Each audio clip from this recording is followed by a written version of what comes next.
Welcome to Coffee with the Port St. Lucie Mayor. I am Terissa Aronson from the St. Lucie County Chamber of Commerce. It's our pleasure, our honor to facilitate this event every single month. We have moved it to the fourth Friday for 2021. We will be here at the council chambers on the fourth Friday every single month. Apparently that change has worked. I have my mask on because we have an actual audience today, which we're very excited about. It's not a large audience, but I'm just so excited to see people whenever I can. I want to welcome to the show our sponsor, Melyn from MIDFLORIDA Credit Union. Welcome back. Melyn's been with us several times before. Yeah. Good morning. Good morning. Good morning. How are you? I'm doing great. Doing great. It feels good outside. Yes, the weather's been beautiful, unseasonably beautiful. I have been enjoying it. Although I go from heat to air a lot in the house. It's a constant back and forth battling the perfect temperature. We have partnered up yet again for 2021 with MIDFLORIDA. You guys have got so much going on. We've got a lot going back over at MIDFLORIDA Event Center on PSL on US 1. We're excited about that. And I know that the PPP loans opened up yet again, so I'm sure you guys are busy with that. Oh yeah, they're coming through the door, but MIDFLORIDA has made it very seamless. So our online, you go in and everything's there. You really don't have to come to the branch, but you know, individuals still feel more comfortable with face-to-face. But they've made it very seamless for the members. And you guys are open though. Yes, we are open. All our branches are open. Lobby, by all means, you can go online and set an appointment if you want to just be, in and out. But our branches are open, fully serviced. And what is it you want people to know about MIDFLORIDA? What are you guys working on right now that you think it's important for the general public to know about? Well, right now, taking a look at our rates. Our interest rates are very low. So if you're looking to refinance your vehicle or do a home equity, which is right now at 1.99. If you're looking to do something like that, join the credit union so you can go ahead and get those benefits and those incentives. Also, we're giving away a vehicle. Yep, I remember that. Every year we do this. The supercharger is actually parked at our Stewart location. So if you want to take a look and even hop inside, it's taking its rounds going from branch to branch. That is something big that's going on right now. You just swipe your debit card or your Visa credit card and you're enrolled to win the supercharger. And that, in order to be a member of the credit union, you only have to live, work, or worship in a community that is served by a credit union, correct? Absolutely. We are a community-based credit union. We started as a teachers credit union, but evolved to that and growing, as you can see. So as long as you live, worship, go to work in the area, you can be a member. Just walk into one of our locations, whether it's Gatlin, St. Lucie West, corner of Kashmere, or US 1, and also brand new now in Stewart, you can be a member. Very good. And PPPs, just so everybody knows, since I have a bank on the line, we're going to talk about that. This is a second round as well. So if you hadn't applied the first time or you need a second PPP loan to help maintain your business, you're welcome to do that, correct? Correct, absolutely. If this is the second round, if you didn't get a chance to hop on or you were unsure, now is the second chance to do it. And everything is online, all the list of documents needed. We do have a contact person, so all that's available to you, to our members. Very exciting. Very, very exciting. Well, Melyn, thanks for being with us as always. I know we've got some things coming up at the MIDFLORIDA Event Center, Port St. Lucie's very own Civic Center. We're excited Lots of stuff.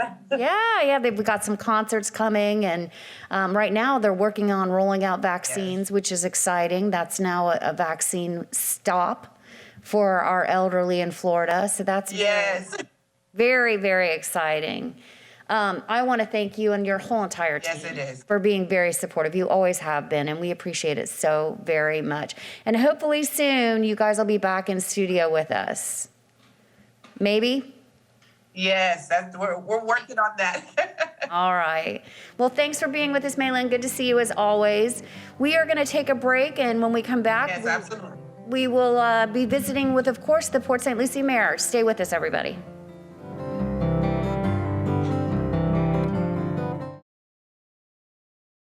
Welcome back to Coffee with the Port St. Lucie Mayor. I am Terissa Aronson, and I am here with none other than the mayor of this beautiful city, Mayor Greg Oravec. Welcome.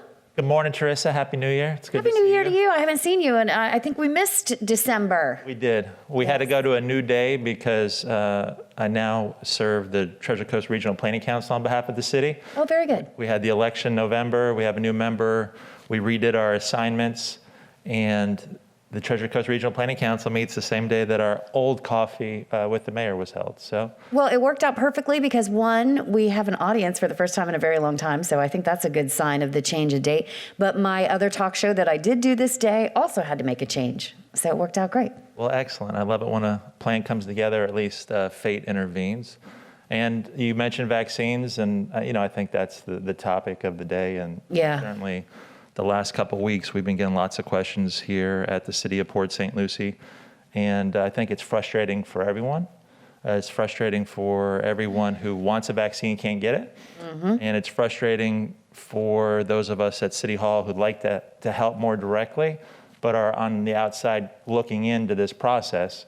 And I just want to take a moment to share again, because we have shared this, but it's something I think we have to share every day, is that the response on the vaccine rollout really flows from the federal government to the state government. And our state government is led on the executive branch by our governor. So it's really the governor's implementation plan. And as he set forth by executive order, he is working through the Florida Department of Health. Yes. He's working through hospitals, and he's working through private providers. Mainly those that were a partnership was established at the federal level with CVS and Walgreens, but has also now in the state of Florida been extended to Publix. So that is the method of implementation that the governor selected and that he's imposed by executive order. And this is a good time to remind everyone that we have 67 counties in the state of Florida, and counties are subdivisions of the state. We live in St. Lucie County. There is a Department of Health, Florida Department of Health office in each of those 67 counties. St. Lucie County Department of Health office is led by Clint Sperber. And so really, he is the leader of this vaccine rollout in our community. And then he's supported primarily by St. Lucie County and the county administrator, Howard Tipton, and the County Board of Commissioners. And then he's also supported, of course, by us. We're doing everything we can as a city, but we do not get a direct allocation of vaccines. We do not dictate where the vaccines go. We do not dictate how they're administered and put into people's arms. We are left to ask how we might be of assistance. Can we offer you the Mid-Florida Credit Union Event Center to host?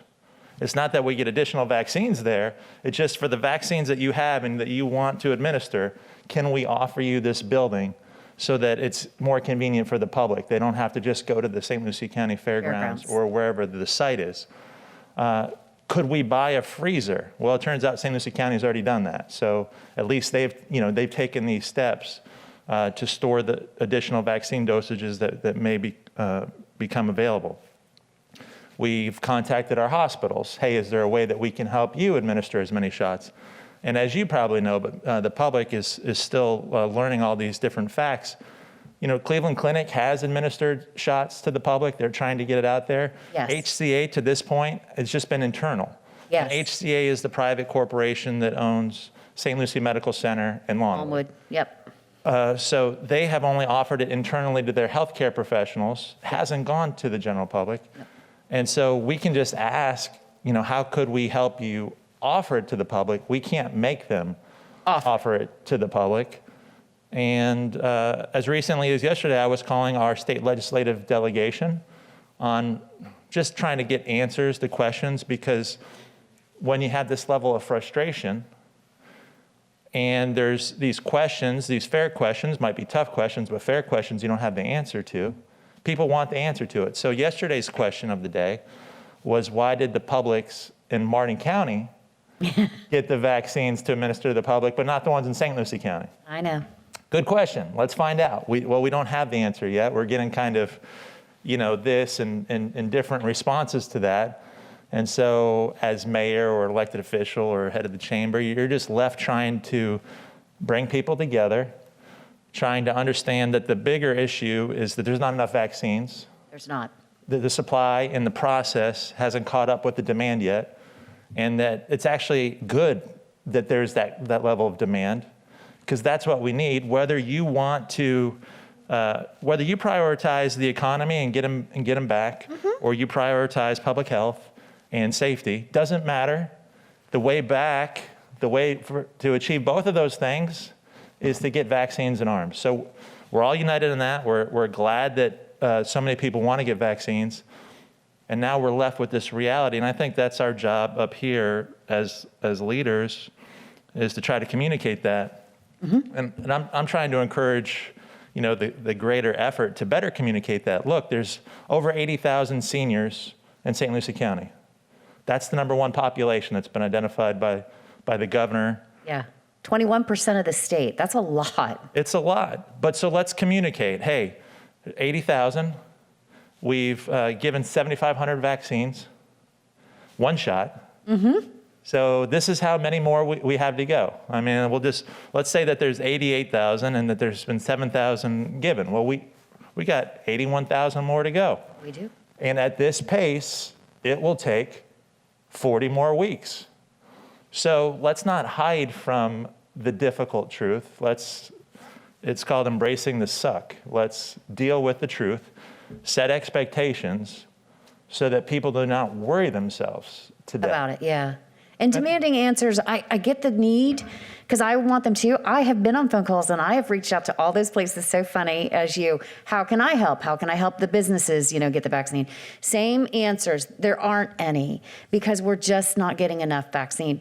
Now, I do want to say that Clint Sperber is in charge of the health department's allotment of vaccines, but when they go to Publix or Cleveland Clinic, those are private allotments. Those don't come through Clint, and then he gives them out to them.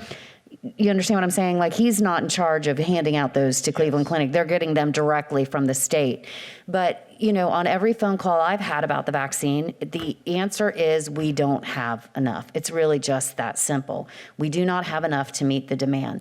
And I'm with you. I'm excited about the demand, because we've heard theories and rumors about people not wanting to get the vaccine, but it seems that they're amiable to it. And the reality is whatever brings you to the vaccine, I don't care, as long as you're willing to be a part of helping us get through the pandemic. But when I ask them, how can we help? There's data entry involved. There's going to be a new rollout of a system. How can we help? Train? What can we do? And the answer is there's not a lot you can do, because we have 1,600 vaccines today and 50,000 people that want them. So there's just not enough for us to be able to get in there and start digging with them quite yet. They come in, they go out, they're done. Well, and that's why I am hopeful. I continue to be hopeful, and that actively lobby and advocate for them just being more transparent and accountable in the communication of where we're at. Yeah. And I know what you're saying. Like, be honest. Yes. Just tell me you don't have enough. Yes, and that you at this pace won't get to me. Yeah. For 4 months, or as the case may be. Exactly. Subject to being updated. So as the curve of vaccine distribution, manufacturing and then shipping, as it ramps up and more of the private providers like CVS and Walgreens go from long-term care facilities to members of the public, and eventually beyond just the 65 plus population. Eventually, yes. Let us know that, instead of 2,000 a week, now we're doing 10,000 a week. And then you can adjust the queue. And the other thing that I support is just a system that works for signing up and forming a line with a number, versus, we're going to change the system again this week. Yeah, well, that's coming from the state too, just so you know. It doesn't matter. Yeah. It doesn't matter where it's coming from. I mean, that's the whole thing. I think that there's a fair criticism of. We knew we were waiting for the vaccine. We knew that was the way forward. It was developed and really in record time. But we still had a year to figure out this rollout. Right. There was time to figure it out so that there wasn't this. And of course, we're advocating and lobbying for different things. Mass vaccination site. We never had a mass testing site in St. Lucie County or on the Treasure Coast. And so given the slow pace of rollout, I think people would just like to get in their car and get in line and know that they're going to get a shot that day versus waiting in line, a virtual line for several days in the hopes of getting on a waiting list that might work. Yeah. But with the waiting list, at least it's something that elected officials like me could tell the public, hey, get on this list and then track your number, look at this daily report or weekly report that says where we're at in the process, and then we can extrapolate. We can, kind of set an expectation of when you could get your shot. Yeah, the criticism is definitely warranted, but I do always, how people want to blame the mayor for everything, even if it was done at the county. I do want to make sure that they understand where it's coming from. But so we did have a year to put this rollout together, and they don't have the software to sign people up. And they're leaving it up to counties and giving counties directions on it. And so I have a feeling it is going to change again. And I have a feeling that when it does, it's going to cause a whole other problem. But right now, as it stands, you can't even sign up for it unless you're 65 and older. And we'll see how that goes. And then it's a fair criticism to say, why does Martin County get it? I think that's the case everywhere. Why do they have it and we don't? Some counties here in Florida don't have any. They were not allotted any. I know Highlands County is one of those counties. But the reality is that the governor made his choices of where he was going to roll these things out and these programs out, and we can scream about it, which I think you should do. Let your representatives know we're not happy about that, but I do think it's important to make sure that you know who made these choices. Yeah, well, absolutely, and I think one of the things that we do is try to bring people together from different sides. Together, play the ends against the middle, bring them together.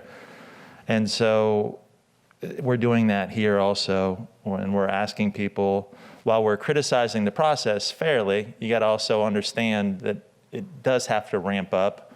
So you try to then explain also that it is important for us to be patient. It is. Although it's a fair question to ask why Publix in Martin County, the reality is that our residents can go to a Martin County Publix.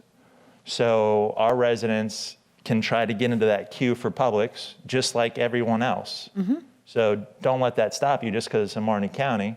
Now, what's going to stop you is the numbers, because according to the newspaper article, 250,000 people tried to sign up for the Publix vaccine when it was made available, and all the allotments, all the appointments were done like that. Yep. So it's not going to be your county of residency that stops you. The same way that you go to Treasure Coast Mall, you can go to a Martin County Publix and get your vaccine. So fair question, but hey, try to get in line just like everyone else. And one of the first responses I got yesterday was it was because on the Treasure Coast, St. Lucie County had more total vaccines. And so that was one response that I heard. Now, it's not formal, it's not official. That was but one response that I received when I was talking to our legislative delegation. And then I asked the question of, well, what about per capita? Of course we have more doses, we have more people. we have the most people. So, and we're the geographic center. And they're like, good question, let me get back to you. So, Yeah. and it's just, so we're just working the process from both sides. So yes, we want Publix, and we want everyone who can get a vaccine to be able to distribute it in St. Lucie County. But at the same time, don't let being upset about that question stop you from trying to get an appointment at the Publix at US 1 and Baker Road, or whatever one in Martin County you want to go to. And I think it's important that we do still have to say, please do have some patience, because working yourself up and getting mad about it is not going to change the number of shots that are available. But yes, be proactive, ask the questions. It's fair to criticize, but please still, there's not much we can do. We can be loud and try to get as many as we can, but the reality is nobody is swimming in vaccines right now. Nobody across the nation is swimming in vaccines. We are all in the same boat, and we're all in the same boat together. There's not enough. We're working on it. Let's, have a little bit of patience, especially with your local representation. Yes, but I definitely would reach out to the local legislative delegation. So I would, as a citizen, write to the governor. Yep. I would write to Representative Overdorf, Representative Trabulsi, and State Senator Gail Harrell. Yep. I would, and I would ask them those questions. And Representative Grawl, if you're in the North County. Yes, thank you. Yeah. Not in the city, though. No, you don't have any residents in your city that are represented by Aaron Grall, but yeah. In St. Lucie County, absolutely, and she is obviously a part of the delegation. That's really been so much of the last 2 weeks here, and especially for my office. And we have seen the other side started getting the form letter this week on, One Politics. They give you these various templates.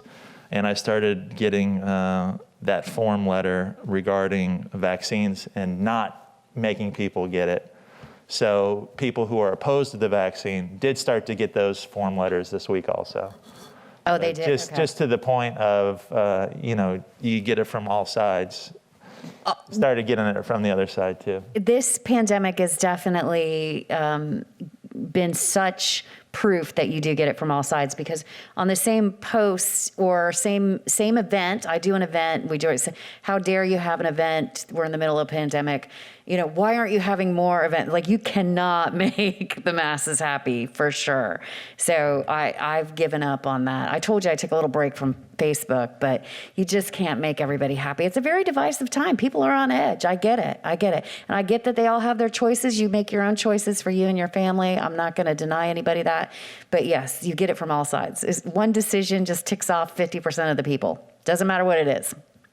It seems like that. So I think the staff has asked for a technical break. Do you have anything to set forth kind of in our introductory comments, and then we'll come back and take questions?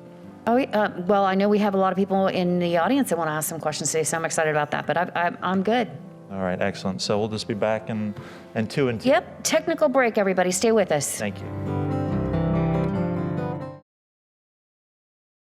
Welcome back to Coffee with the Port St. Lucie Mayor. Thank you for sticking with us during that technical break, but we are up, we are running, we are ready to answer some questions. The mayor is prepared with all his technological know-how. And we have an audience today. I mentioned that earlier, and we have a few questions, and I asked, and you said we're ready to take some audience questions? Yes, absolutely. And in the break there, one of the issues that came up are municipal boundaries. Mm-hmm. And so there's different resources you can go to, but cityofpsl.com is a great one, and we have a number of maps. And I've called up the council district map because it shows not only council districts, but the boundaries of the city. And as with many cities in the state of Florida, certainly, and across the country, actually, there's not perfect boundaries. So boundaries usually coincide with major roads or geographic features like rivers. Usually. But sometimes they're property lines. Yep. And depending on how certain property owners felt at the time of incorporation or later through annexation, you will see puzzle pieces. And so one of the specific questions was Midway. So Midway is the city's northern border for much of the city boundaries, but it gets irregular. And so here's a map that you might be able to see on the screen. And so you see an aqua and a purplish color, and you see West Midway Road there. So that's the northern boundary of the city, but notice that it falls away to that yellow color as you head east towards the river. Mm-hmm. And then when you get to US 1, none of that is in the city. Okay, and so there's the general northern boundary of the city. The general southern boundary of the city, and actually the county line also, is the C-23 canal. That one's pretty clear. And it runs straight to the river. Yep. Now what's interesting is that, why wasn't the river the whole boundary in that whole North River Shores area in the city? So there's some colorful history about that and speculation about why that happened, but it is what it is. So the boundary comes up north. And so if you're familiar with US 1 and you've gone to Walmart or Sam's, you're in the city, but you're right on the border. And if you head a little bit further south, you're out. So if you made it to Aldi on US 1, you're out of the city. Yes.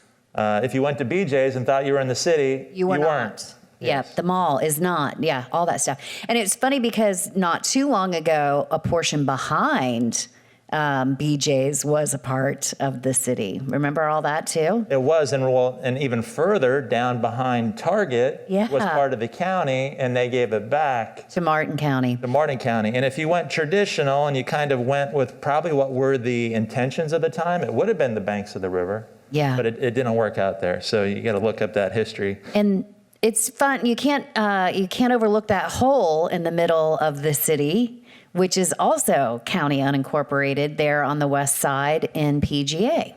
Correct. And there's actually some really small ones in the US 1 corridor, but PGA is a big one. So if you live in the reserve, PGA Reserve, you are in unincorporated St. Lucie County, not the city of Port St. Lucie, which is always interesting. And, you know, it's funny, you brought up the idea before, people getting upset, but not knowing necessarily where to aim. They start, you know. Yeah, they do. Metaphorically or, you know, figuratively Sure. shooting before aiming. And it's funny, some of the calls about taxes or other things that you get from the reserve, and You're not in the city. you don't even have a city tax, you know. Yeah. So it's interesting at times. And in US 1, one of our landmarks is the Shell Bazaar, not in the city of Port St. Lucie, in unincorporated St. Lucie County. Yeah, the Williams family didn't want to be in the city, and so they're not in the city. So it is very strange, and they've been here longer than the city was, so they had the option. But it is important, and then we mentioned utilities, and we are working on getting a more seamless utility system or interlocal agreements.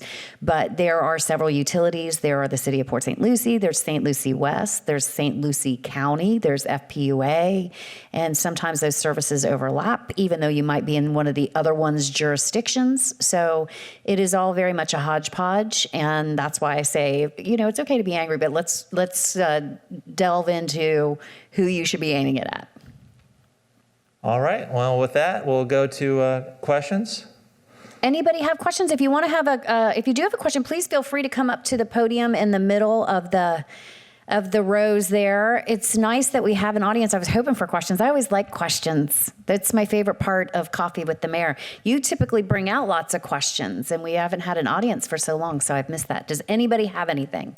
Well, we have enjoyed having some online questions, so we thank everyone who's been participating. One of the silver linings of this whole thing is that through Zoom and Facebook, a lot of people have participated who didn't usually come in person. That is true. But this is my favorite part also of interaction with the public.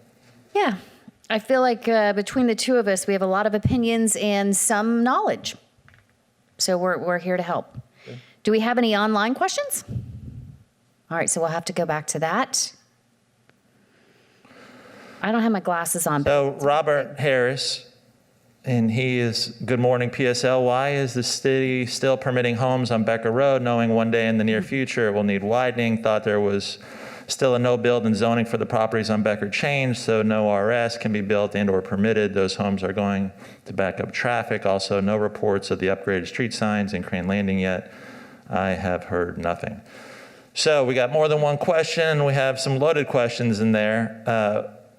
But what I would want to explain to Robert and everyone is that in the city of Port St. Lucie, because GDC subdivided the land into quarter-acre lots, when that happened under Florida law, they became entitled. They have a legal right to develop a single-family home. They do. So there is a legal property right. And the only way to stop that would be to take someone's property.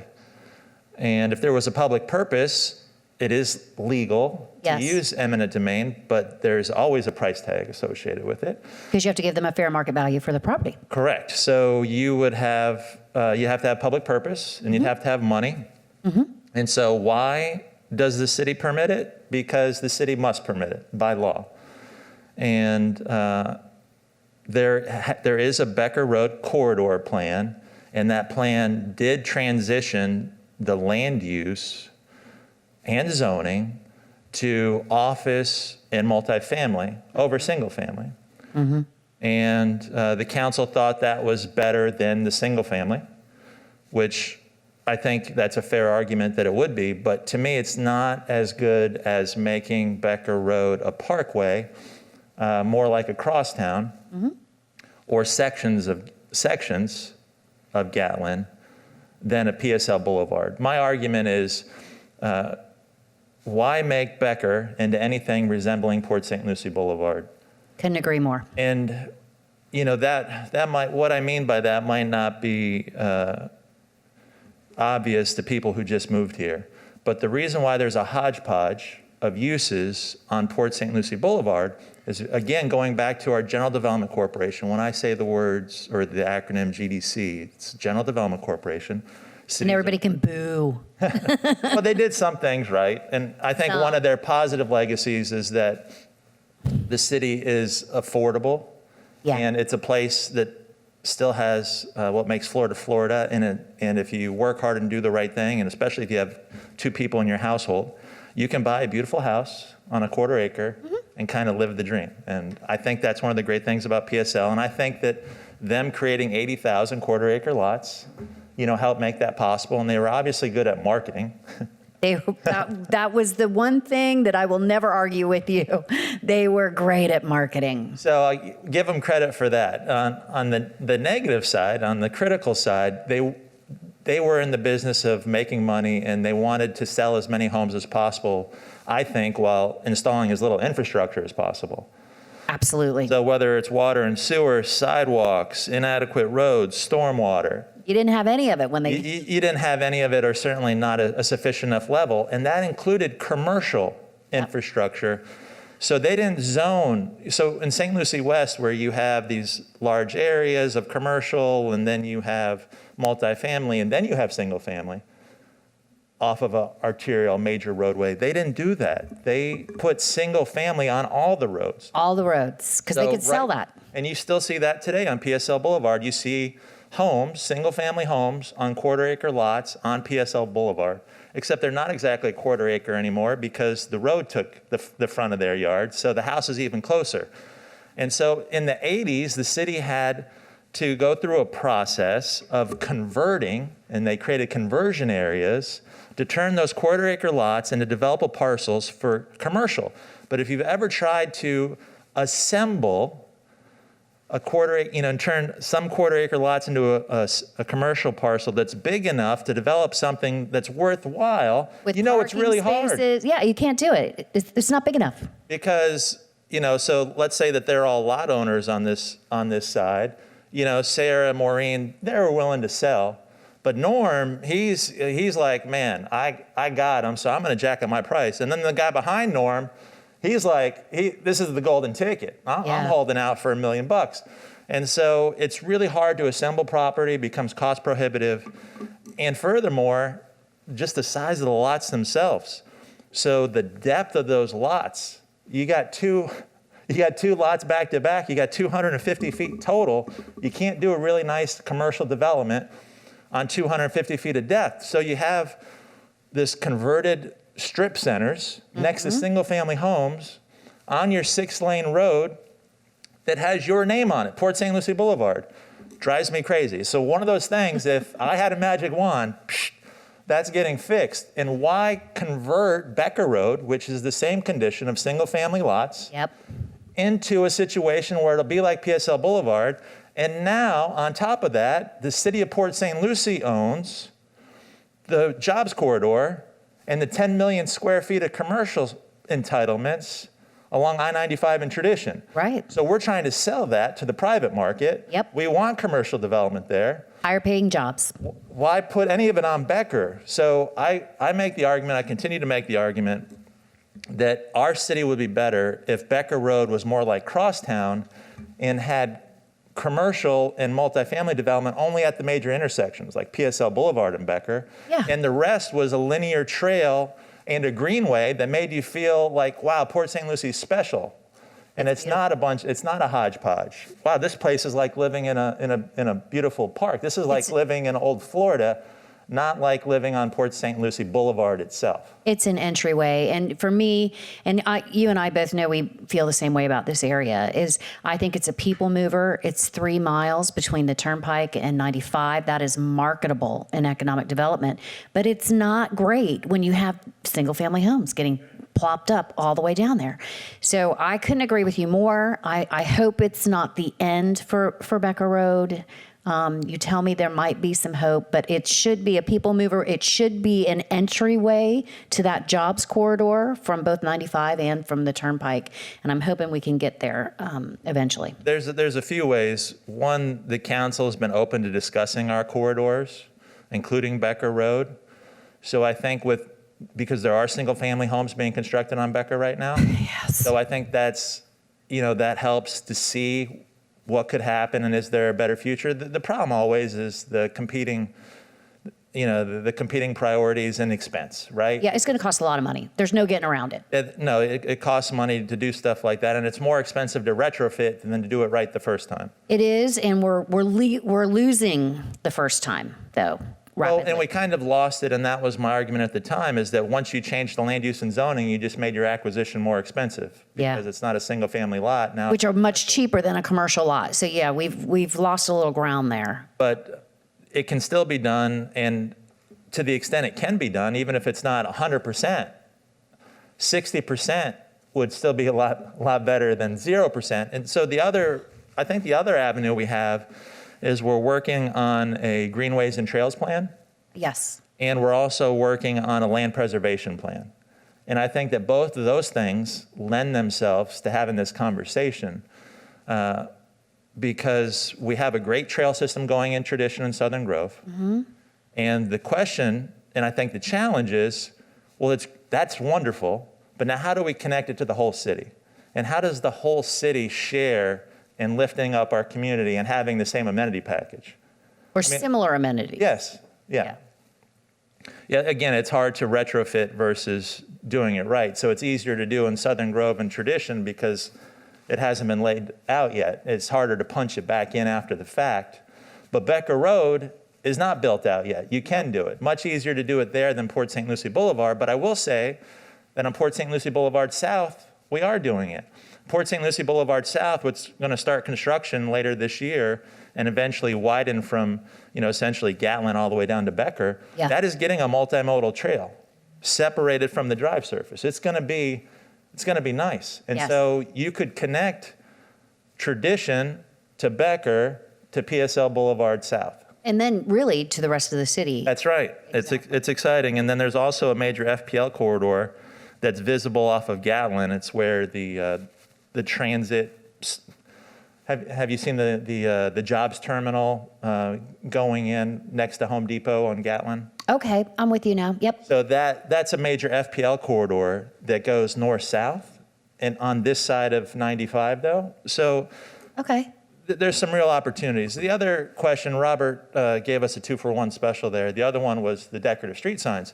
And so the city has, as part of this retrofitting, the city of Port St. Lucie's neighborhoods didn't even have names, everybody. GDC subdivided the land into sections. And so rather than being Aronson Estates, Oh, I like that. which is like, so if, and I might be getting in the weeds for some of you, but in the development process in Florida, you take raw land and you subdivide it into parcels, okay? You're putting invisible lines on it in something called a plat, and you plat the land. And when a developer does that, normally creates a subdivision name.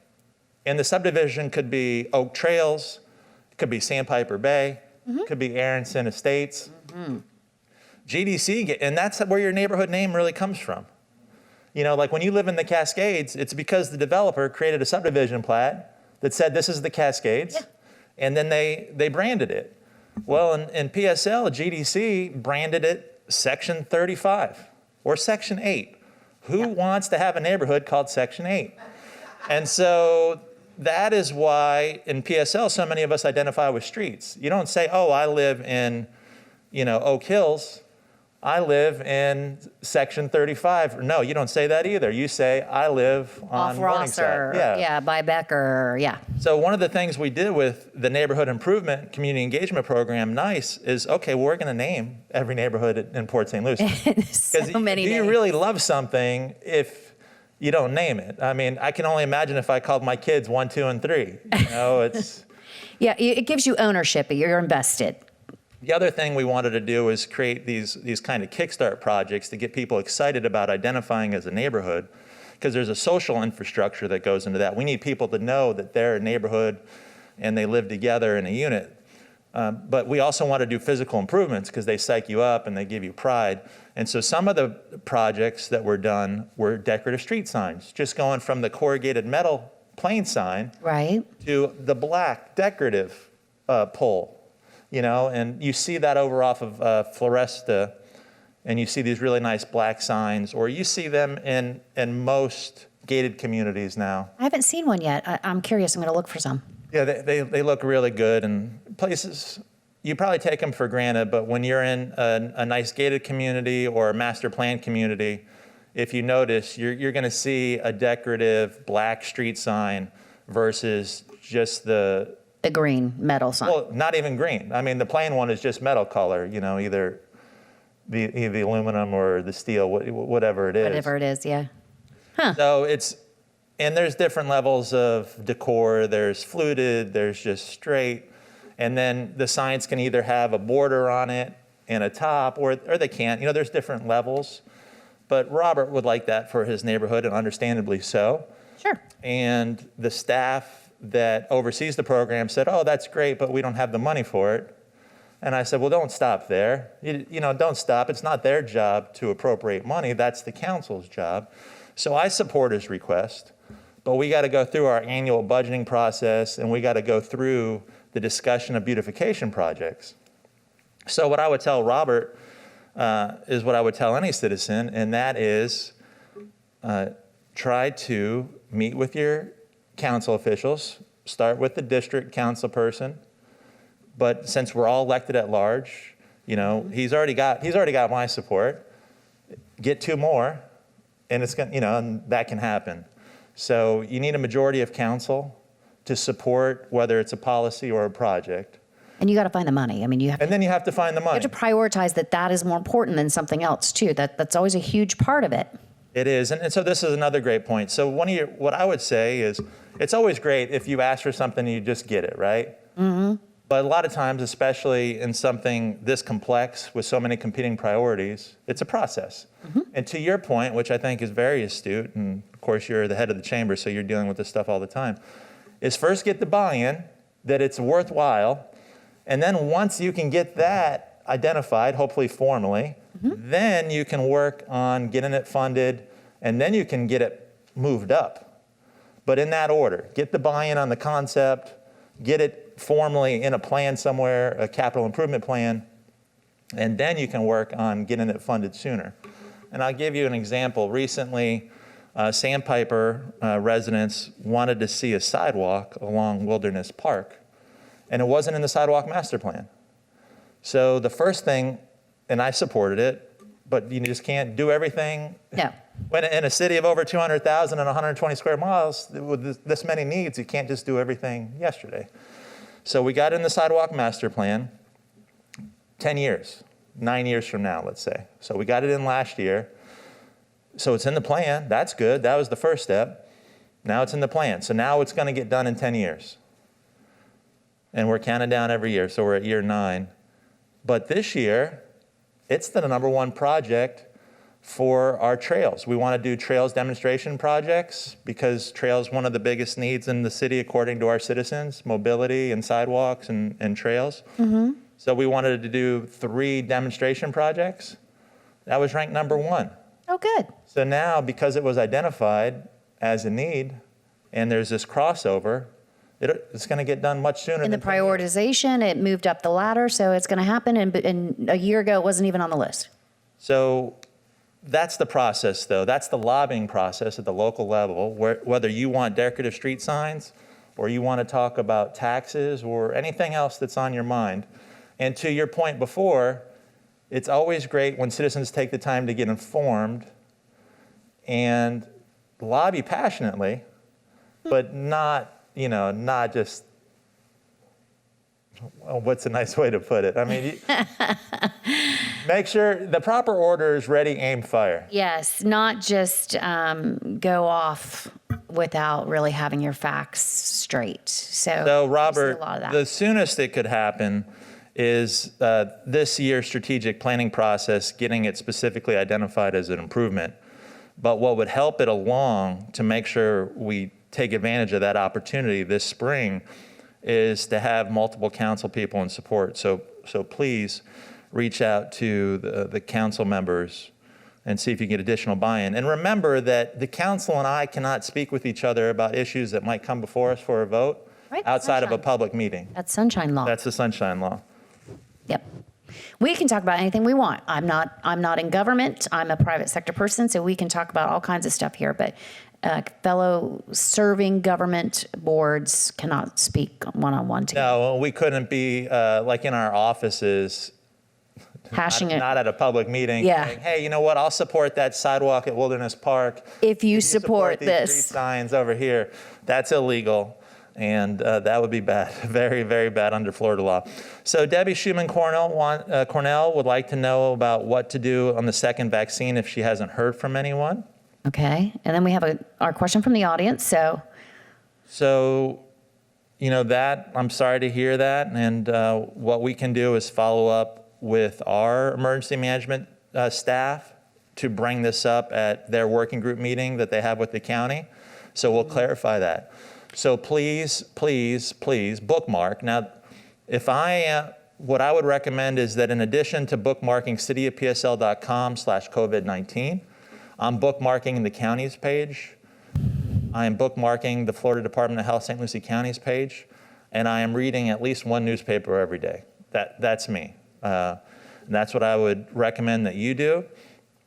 But we will follow up on that. Oh, you have some. You do. Oh, I was just great. going to say, I was going to This just in. Sarah text Prohaska has some Clint, information on that. because that is the actual health department vaccines. That is not a private vaccine through Right. Cleveland Clinic. That is the health department's vaccines. Yep, so it is done by the health department. I've been getting this question a lot, so I've been asking them. And what they've been telling me is they get 2 batches of vaccine. So the batches, and they're labeled 1 and 2. So they can't, even if they get more of the ones labeled 1, they can't give them out for the second batch. So that, once again, is up to when the state gives us the second doses. But what they're telling me to tell everyone is, if you're told you have to have it, your little card you get says the exact date of 2 weeks from when you got it from the first date. You do not have to have it exactly on that day. You can have it a little bit after. They're not telling me exactly how long, but they're saying if you get it a couple weeks after, you should be okay. Where do you go, though? Yeah, where do you sign up to do that? You don't have to sign up Oh, you anywhere. just go to the health department? No, they will, if you've gotten a first one through them, you're on their list and they will contact you, is what they're telling me. So don't call them, they'll call you? Yes. People love that. Yes, that's. So that's what I'm being told from the health department. Let's ask for a statement from Okay. Clint Sperber or his Yeah. PIO. I was and then gonna- let's quote that statement Yeah. on our webpage. Yeah. Do you think you could work on that? I can do that. I've got a call with Okay. them today. But they are telling me to tell everyone, if you don't get it exactly 2 weeks after, don't freak out. Don't worry. You should be good. As long as you don't get it before. Well, we're well past freaking out at this point. So it's good that we get that information. And Terissa, you'll notice that I asked the question, and this is another fun fact. The mayor in PSL is not the chief executive, it's the city manager in our form of government. Correct. So it would actually be illegal for me to You can't direct ask Sarah her to Prohaska do that. to do Yes, anything. you can't tell her. So I was like, let me put that in the form of a question so that I don't Would get it myself be in trouble here. okay Yes. if you maybe Do asked? you think we could do that? I have been asking, and I will ask again, and I'll ask them to put it in their next, they're having a press conference today at 1:30, I think. Very good. 11, I'm sorry, 11. 11? All That's right. in your charter, yes. I will text them right now and ask them to address that. Thank Even you. there. Okay, thank you. All right, we have a question from the audience. Let's go to that. Go ahead and introduce yourself and then give us your question. Wipe the mic already. Okay, perfect. My name's David Ocuso. I moved here about almost 3.5 years ago, and I like where I live. I live in Newport Isles, but it's really called Portofino. That answered that question. I just wanted to say that I think maybe we need to start looking at embrace the suck. You actually triggered that. I'm a veteran, so I know what that means, you know. But I noticed prior to COVID-19, with all the other stuff that was going on, and then we slid into COVID-19, I think that maybe what I'm seeing is excuses. We brought up a topic of zoning, where hodgepodge. That to me is like that was one of my concerns. Like, I don't get this. Commercial, another car wash. I live in a residential area. Walmart, the super Walmart is to my left when I drive in Brigantine, and then they built more warehouses there. I mean, I was like, wow, what a waste of space for my community to have something to go to. You know, stores, restaurants, whatever. Hard to say now with COVID-19, hard to say the use value of that land. Very disappointed with that decision. But my New Year's resolution was, I'm gonna be more active now. And what I wanted to say was thank you for the officer to be here, one of the first responders. Thank you for your service too. I know it's risk-based out there for a lot of levels. And I won't make this long. But I think maybe the officer will agree with me, there's been a laxitude. There's been this, you know, a guy standing on the sidewalk with a big sign, CBD, spinning the sign, orange, blocking the sidewalk. Well, how do we take care of that? How do we address that? How do we fix that problem? I know there's been 1,000 complaints to the police department about that. I've also noticed a lot of northern tags, out-of-state snowbird tags here. I get it, but I've also seen the same cars that have been here more than 6 months with the same tag. Let's find out why they're not changing tags. Or wants and warrants, busted out headlights, taillights. I'm seeing small things that I don't like. Small details, and I'm not pointing anywhere direction toward the law enforcement, selective law enforcement. Not my job, okay? But it seems like with COVID-19, maybe things have taken a step back for quality a little bit. And I'd like to see maybe life goes on, an attitude of more, you know what, life goes on. Okay, maybe we need to start the minute everybody says after a while, I'm not wearing my mask anymore. You know, it's been a year, I'm done. That attitude is gonna start in this county, and in Florida, I think, and all of the United States. But I think generally, I'm seeing things I don't understand. I'm seeing things like certain coding, law enforcement, like the Burma shave signs. And like people are, oh, I'm gonna put barber shop open. Well, it's because of COVID-19, he needs the money. Well, that's great, but the sign disappears. The spikes you put in the grass, the lawn guy comes up, our county worker steps on the, oh, who's responsible for that? We are. I'm just seeing things in ordinance and coding. I just don't understand why they're being enforced to a certain level. That's all I have to say. Okay, that was a lot to unpack. Yeah. What, and I'm not sure what the question was, other than. When is it going to go back to normal to where we can expect? There's the question. So, well, the big picture, as far as getting back to normal, that's why we are spending time on the vaccine, because I don't think we get back to normal until we have immunity as a society. So we don't get back to normal till then. And I always feel like it's my job to tell you what you need to know, not what you want to hear. Right. Mm-hmm. And the fact that people are tired, it's a very real thing we have to deal with, but it doesn't change the facts on the ground. And so you can take your mask off and you can engage in behavior, Yeah. but that doesn't change that the disease is still out there, and it doesn't change how it affects other people. And it doesn't change the occupancy and tradition. Actually, it does change it, sadly. It changes it for the worse. So the reality is the reality. So until we get the immunity, then we can't get back to normal. But as far as the city, look, it's changed the way that the city interacts with the public. It's changed the way that all people interact with each other. But we're still doing the good work of the city. Crime rate still went down last year. PD is still out there enforcing neighborhood services.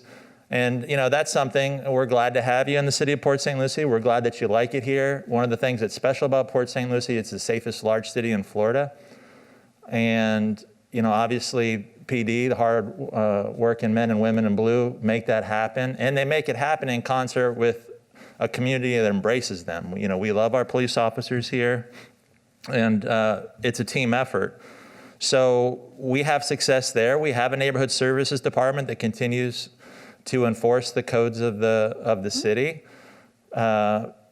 I'm glad that you want to be more active, and I would encourage you to keep learning. So there are certain laws, just like the question about why a lot can be developed on Becker as single family. We're constrained by laws. We can't just do the things that we want to do.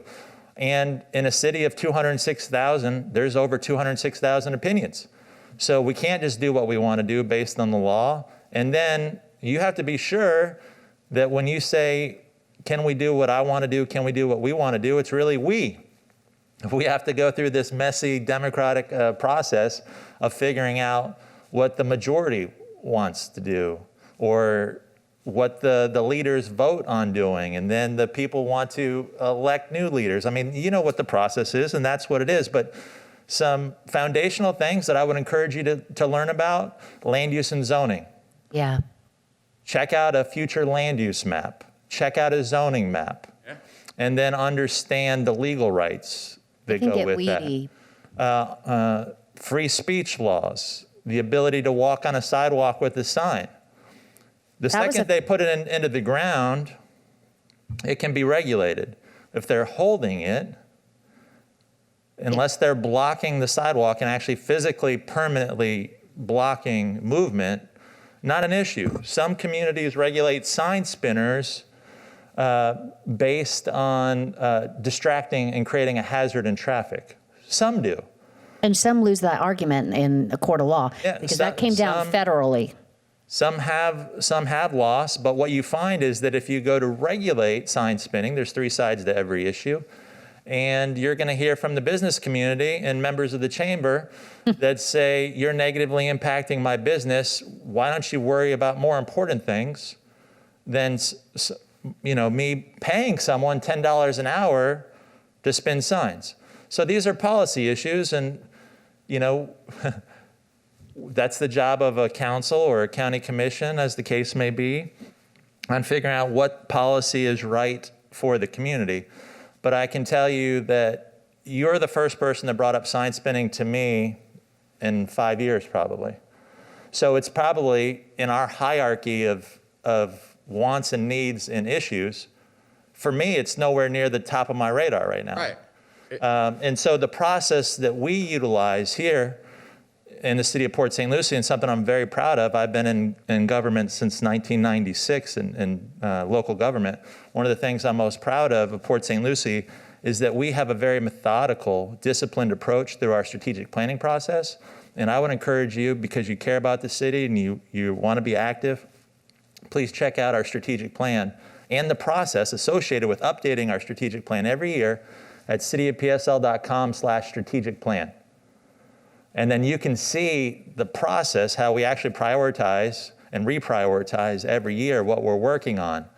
And we try to take your input. We have an annual citizen summit. We have meetings every other week, but we have an annual citizen summit, and we do a scientifically valid citizen survey every year that we've won 2 national awards for over the last 2 years, called the Voice of the People Award.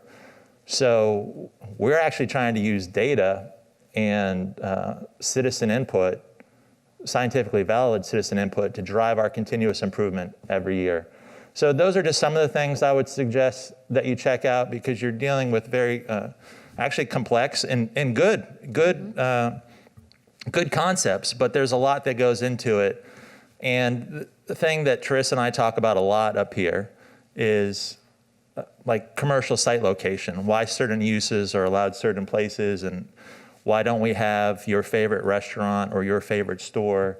We actually talked about that before you came today. Yeah, and people think that the reason why we don't have a Costco is because the mayor didn't put a Costco Oh, I made it somewhere. clear you did everything you could. And that's not how the process works. It So is I just encourage you to stay involved and to keep learning along the way, and feel free to. But the fact that ask he's questions. here is great, because I feel like, and I know this is true for even me, I learn a lot when I come here every single month. I learn a lot at my Coffee with the Chair talk show. I learn a lot from these talk shows, and that's why we're here. And we're answering questions like that. But it's important for people to understand that there are rights and regulations in this country. Some of them come down federally. We had a huge case at the federal level about signage, what can be on it, how they can be used, where they can be placed, and we have to abide by those laws. So you're hamstruck somewhat locally when federal law will supersede anything that you do here locally. So that's where we're at with that. So the signage has been, we've talked about it a lot over the years. I mean, since I've known you, it's been like 13 years of sign talk. And the federal law trumps what you want to do here, typically. In order for you to further regulate that, you would have to sort of put a square peg in a round hole, and that is an argument you may lose in a federal court of law. Well, again, the sign spinning, haven't heard it be a big issue in years just because I think it's become normalized. A little bit. So when it first came out, it was changed, it was different. Is this good? Is this bad? And you saw some initial staking out of the positions, but it's so accepted now and ubiquitous. It's everywhere. It is. You just accept it. There's commercials on TV with sign spinners. It's Progressive or whatever it is Part has of our a whole American culture. Yeah, so it's definitely not at the top of any list that I've seen lately. But I understand that it's an issue for you, and there are I know how you feel about more storage units and car washes too. But the fact of the matter is those are allowable uses for that lot of land. Yes, and I've recently voted against some car washes and some gas stations. I know. Where I feel like there's adequate legal ground. Yes, if there's legal to say no. If they're asking for an exception to be there, then it is within your rights to say no. Yeah, then you get to make a compatibility argument. Yeah. But if it's by right, then it is by a legal right, and the only way to go a different direction is to buy that property. Yeah. And so either as a private actor where you're buying it just for whatever reason you want, or if you're using eminent domain because they don't want to sell it to you, you got to, again, do eminent domain. But you have to have a reason. You can't just say, I don't want a car wash there. So, there has to be a reason why you're doing eminent domain. You're going to have to be able to win that argument as well. And this is, and I think this is why people get frustrated because they don't have the luxury of time. They're living their lives and their families. They don't have time to learn a whole other thing. I mean, it's like a whole other weedy zoning acronym. Why do I know planning and zoning like the back of my hand? Because in 1996, my first professional job was as a planning intern. Yeah. So I take it for granted that, hey, I would never move somewhere without looking at a future land use map and a zoning map. Yeah, because you can't live next door, buy a lot next door to a train track and then get mad when the train runs. And so if you're going to buy a house that's next to a commercial, future land use area, understand that in the future, that land will be used for commercial. Right. And just because you live next to woods doesn't mean it's a park. No. Especially in Florida. So look up the use. Land use and the zoning. But I understand that I take that for granted because I've been doing it for Me so too. long. Yeah. And it's the same thing with signs. So just moving aside from the spinning argument, just in the last decade, the Supreme Court decided that if a city or municipality or county of government has to read a sign to know what kind it is, then we are violating a principle of free speech. We cannot regulate a sign if we have to read it to know what it is. And what does that mean? Well, that means that even in a single-family neighborhood, we can't look at a real estate sign differently than a political sign versus a contractor sign. They're all the same, according to the Supreme Court. Right. So we can regulate time, place, and manner. So you can regulate duration that the sign can be in. Right. You can regulate how big it is. You can regulate how tall it is. But you can't regulate whether it's a real estate sign or a political sign. And content was mentioned in there. It has to be content neutral. That's the whole Yes. free speech argument, is that government cannot regulate speech based on content. Yeah. And so back when I started my career, of course, a real estate sign was different than a contractor sign. Yeah. Versus a whatever sign. This last weekend, one of my calls that I received over the weekend was that there was an F. Biden sign in a neighborhood. Oh. And could I do something about that? It's terrible. I don't want my 6-year-olds reading. Did they this. spell it out? Allegedly there's a star for the U. Uh-oh. So clearly, you know what Yeah. I mean, you would just need F, right? And you would know. For And sure. I don't think that's the community we want to be. That is not. Little overkill. Yeah. So you can, and then I always say, and before, when I talked about lobbying and I didn't know exactly how I wanted to say it, I just followed the golden rule. How would you want to be treated if you were in that position? So if that was your neighbor saying that about your candidate, your person, how would that make you feel? And then do you think that's how you want to represent our community? So on a legal basis, probably have because of political free speech, Right? And they nothing didn't the city spell it can do out. from a legal perspective. No. The only thing we can do there is just try to appeal to the property owner's better angel and ask if they would do the right thing. But there's a, Fun time. there's where sign law will take you, So some of these laws are interesting, and it's something that we have to deal with. And believe me, on a lot of the contentious land use and policy issues, there's probably some legality in play. For sure. A huge one for communities in many sunshine states, including Florida, the Sunshine State, is sober homes, where federal law comes into play, rehab facilities. There's been many legal cases on those. And if you get into this stuff, NIMBY, so not in my backyard. So a lot of these land use type issues have some legal aspects that you'll want to check out. But yeah, I encourage you to do it. So we just unpacked as much as he did in his questions, and Yeah, we went down rabbit holes too. But that's okay. Yeah, those are heavy topics, and But thank you for the question. there's a lot going into it. So is Rosser going to be widened anytime soon? Not to my knowledge.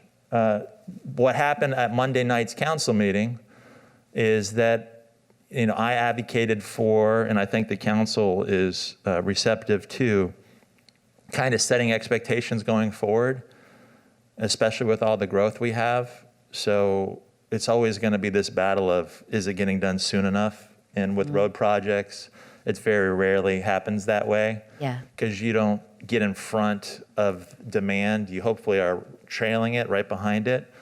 Typically. But with Rosser, so we need to figure out Rosser and Savona, what the future of those roadways will be. Well, that's part of the original platting by GDC, is that there weren't a lot of through roads in some of these neighborhoods. And so the ones that do become overused. And so we're constantly battling that. But then again, you have to prioritize. We prioritized with our half-cent sales tax of the projects that the citizens wanted to see done first. So even though I would like to see Rosser or something done with that in the future, I realize that we have other places we have to hit that are really kind of eminent in terms of safety and progression of the city. So I get it, but we have to prioritize. Prioritizing is always the hardest thing in government, I think. Well, it's just, again, there's more wants and needs than dollars. Yeah, So that is, and we all want different things. I live in a different area than you do, so I want different things. absolutely. And that's, again, why we use our strategic planning process. And it's why we try to utilize tools like the scientifically valid citizen survey to try to answer those questions to the greatest benefit, to the greatest good. So in the near term, it's just going to be about setting the expectation of what roads should be widened.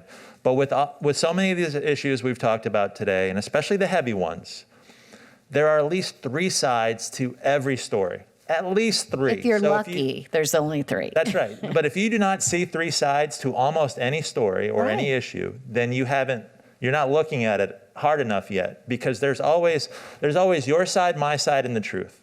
At a minimum, there's always your side, my side, and the truth. And on some of these, there is no truth, because it's a relative decision. It's a subjective decision. It's subjective, yes. So many. But with widening of roads, one of the issues there is that 4-lane roads aren't great for single-family neighborhoods.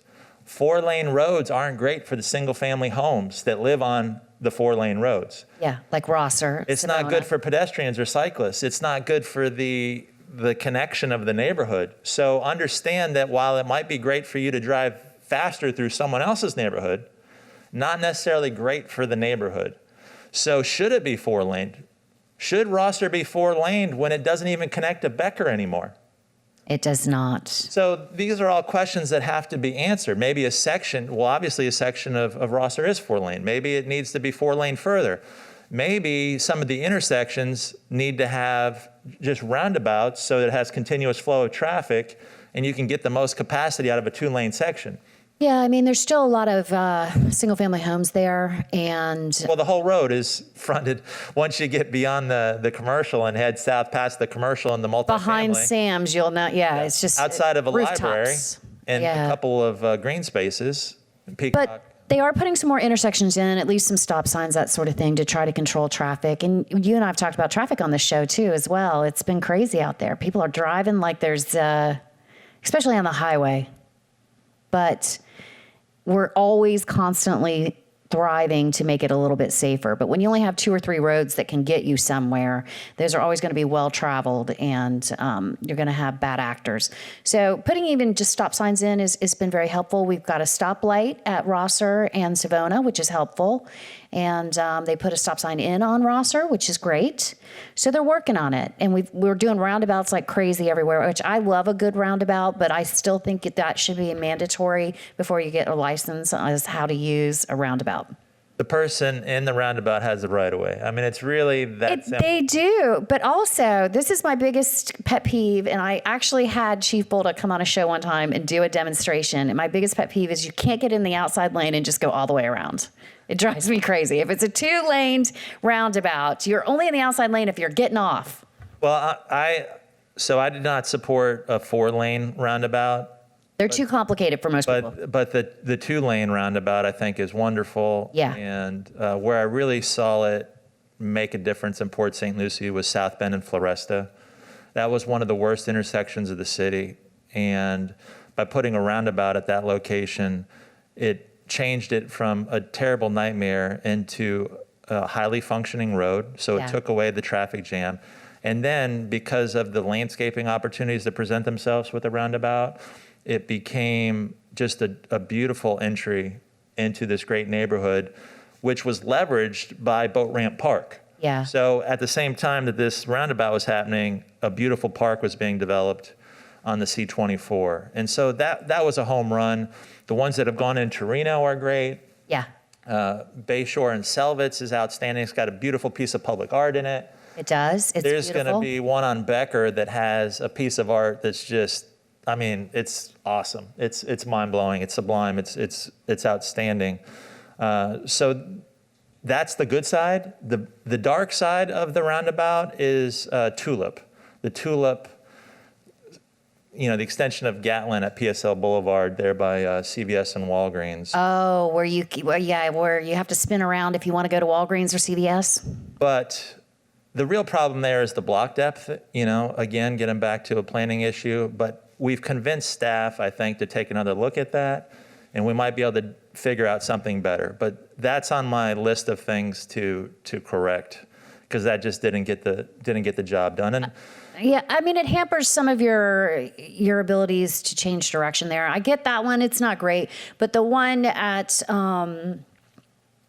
South Bend is a great example of one of my favorite ones because it has that merge lane. It has that second merge lane, which also I think people need to take lessons on. But it is not automatically stop when you have those 2 lanes. Follow the arrows. That's the word for today. Just follow the arrows because they all have them.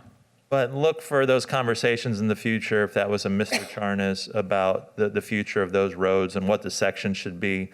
And ultimately, on a road like Floresta, the community decided that a 2-lane section built right, which is under construction right now, is better than a 4-lane section for that neighborhood. So we'll have to see what the future holds for that. But clearly, we need road improvements. And Carmen Vicente Martinez would like to know about sidewalks. I'd like to pull up the Yeah, we have a sidewalk computer master screen plan. here. So the sidewalk master plan, tells everybody when and where they're going to get their sidewalks. Right. So if we go to cityofpsl.com/sidewalks, we should. So when you pull that up, I will, and you know what is also great? There are some wonderful tools at the City of PSL, which I appreciate very much. One of them is the sidewalk plan. So if you are calling in to find out when you're getting your sidewalk, if you're getting a sidewalk, you can find out relatively easily by visiting the city's website. The other thing is I get a lot of questions on what are they building here? And then you have under your planning and zoning department, and I see they changed the names because I looked something up. It says coming soon. And so if you go through that portal, you can find out exactly who has an application in for what is being built. So I appreciate that as well. So these questions are available to the general public. But like you mentioned earlier, why would you know these things if it's not a part of your daily life? This is what I do for a living. He's in government. I head up the development. So these are a part of what I do for a living. But if I just work, at the insurance agency, why would I know these things? But you can always find out. You can always call in. You can always email. At the chamber, we're always happy to help on business matters. And we do understand it can get kind of heady with some of these things. Even zoning. Zoning can get a little crazy, but it is interesting. So I think it was about Grand Drive, and you can see here that I've gone to the eastern portion of the city. So I went to cityofpsl.com/sidewalks. And again, so sidewalks, major element of our strategic plan, because we know that people in Port St. Lucie want sidewalks on their major roadways, something that GDC did not do. We've had to retrofit it. Previous councils also addressed sidewalks, but we decided to take it to the next level with our master planning process. And then through our strategic planning, something that's really important to us is communicating. And probably when I'm done here at the city, one of the things I'm going to be most proud of is our communications department and the great work that they have done and they continue to do. And so we try to create intuitive landing pages on our website that match up to our priorities and things that our citizens care about, so that if they're interested in something, they could just put in cityofpsl.com/sidewalks and then learn about what we're doing, because you're busy living life. You don't want to have to do 10 hours of research in the city clerk's office. Yeah. Or wait for me to return your call to learn about something, right? It's better if you learn about it and then have the conversation. So this is one of those things, cityofpsl.com/sidewalks. You want to know about sidewalks? And then one of the tools on that landing page is an interactive map where you can see a visual representation of our sidewalk master plan. And you can go to your area. You can read about how we picked the sidewalks we did, what's in the 10-year look ahead, and you can see a graphic. So you can look up your house and see what's going on in your neighborhood. And on Grand, you can see that it's going to connect to Walton. So if that resident lives on a portion of Grand that doesn't have a sidewalk, he or she can, Miss Vicente, she can know that that thing is going to be continued out, and hopefully, and I'm sorry that I'm not using my normal mouse here. I got to use the ThinkPad mouse I hate so much. So it was funded last year. So, here's the leg that probably she's wondering about.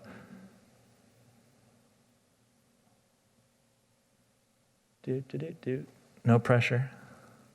I know. I feel like we're waiting for answers. Yeah, so it's definitely in the plan, and I'm just trying to figure out what year it is. I can take off 19 or 20. All right, so she's going to take a look, or we'll figure it out. See, so again, though, you're just proving my point. Who knows how to do this? Well, no, it's only because of the mouse, and I'm not at my computer that it's giving me a hard time. All right.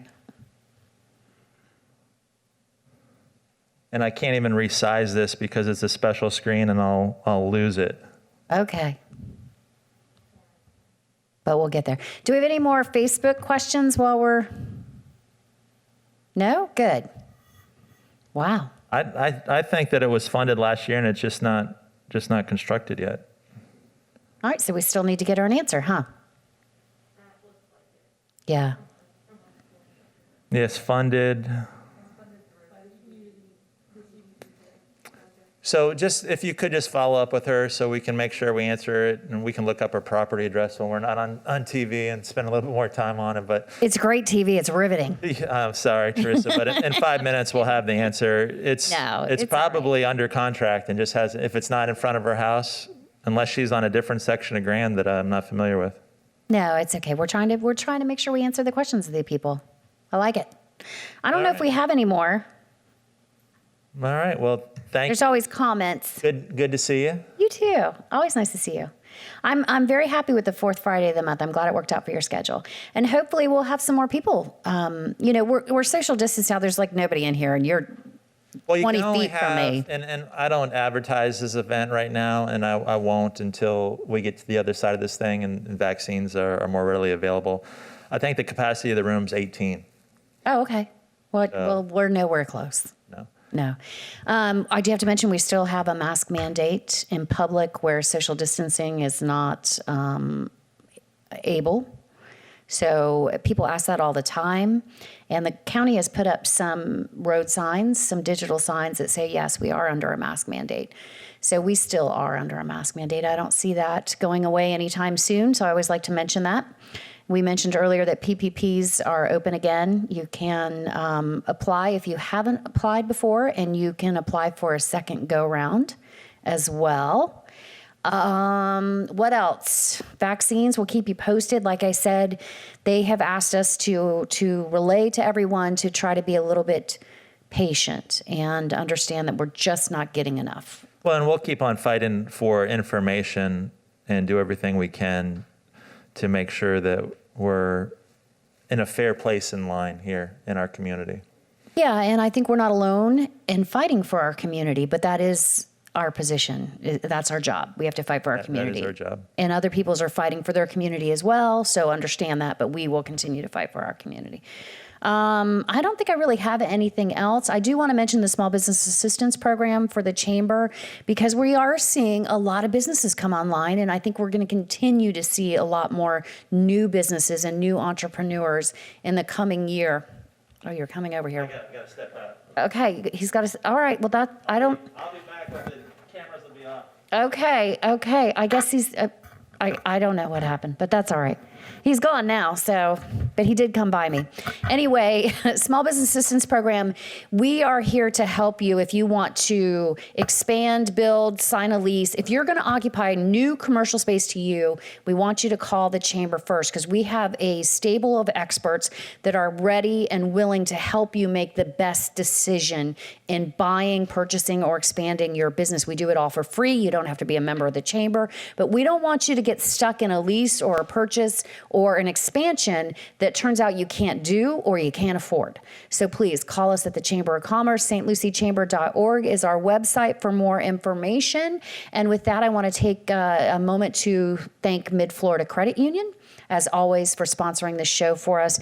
Remember, the Chamber of Commerce is a private sector, not-for-profit entity. We are not government funded. So I am not a part of local government. I am just up here as a representative of the business community. With that, have a great day, everybody. It was nice to see you. Thank all of you for coming today. I appreciate that. I'm going to ask Sarah if I could get a Clorox wipe for my mic, and we will be done. Goodbye, everybody. Till next time.